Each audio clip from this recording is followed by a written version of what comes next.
Hi guys, మీరందరూ జర్నీకి masters plan చేస్తున్నారా? So మీరు ఎక్కడ స్టార్ట్ చేయాలి ప్రాసెస్ అనేది కన్ఫ్యూజన్లో ఉంటే ఈ వీడియోలో నేను ఎక్స్ప్లెయిన్ చేస్తాను.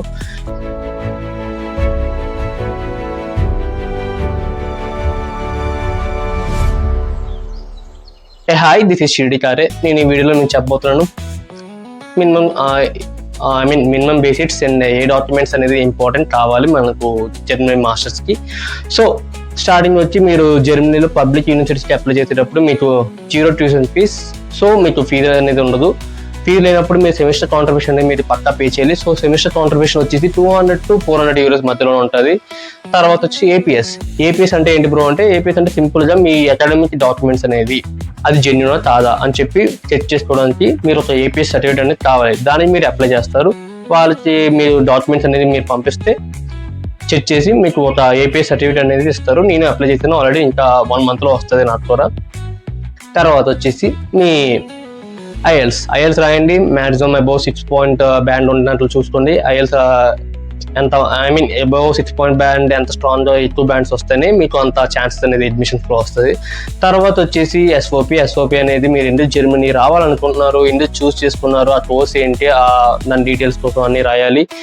జెన్యూన్గా స్ట్రాంగ్గా ఉంటేనే ఎస్ఓపి మీకు మ్యాక్సిమం అడ్మిషన్ ఛాన్సెస్ ఉంటాయి, లేదంటే ఉండదు. తర్వాత వచ్చి సివి అంటే మన ఇండియాలో అయితే రెగ్యులర్గా ఉన్న సివి కాకుండా యూరోపియన్ సివి ఫార్మాట్ ఉంటుంది. దాన్ని డౌన్లోడ్ చేసుకుని దాన్ని కస్టమైజ్ చేయండి. దాంట్లో మీరు మెన్షన్ చేయాల్సింది మీ స్కిల్స్, మీ ఎడ్యుకేషన్, మీ ప్రాజెక్ట్స్. తర్వాత వచ్చేసి బ్లాటెడ్ అకౌంట్ అంటే ఏంటి బ్రో అంటే, మీరు ఒక బ్లాటెడ్ అమౌంట్ అనేది మీరు అకౌంట్లో మెయింటైన్ చేయాలి, సింపుల్గా అంతే.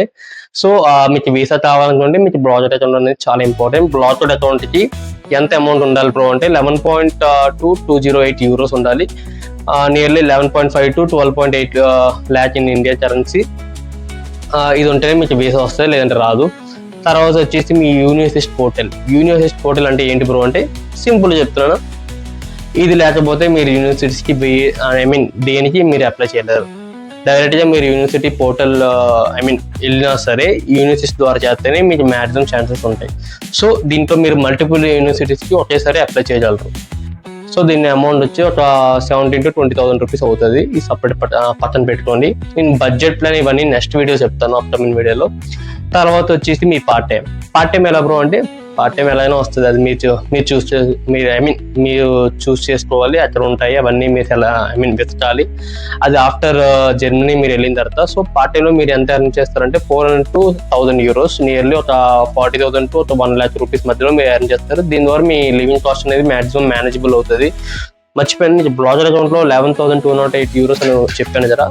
యాక్చువల్గా అది మీరు ఆఫ్టర్ జర్మనీకి వెళ్ళిన తర్వాత మీరు అకౌంట్ అనేది యాక్టివేట్ చేసుకోవాలి. ఒక బ్యాంక్ అకౌంట్ ఓపెన్ చేసి మీకు మంత్లీ మీకు 932 euros అలా మీ అకౌంట్లో పడుతూ ఉంటుంది మీ లివింగ్ కాస్ట్ కోసం.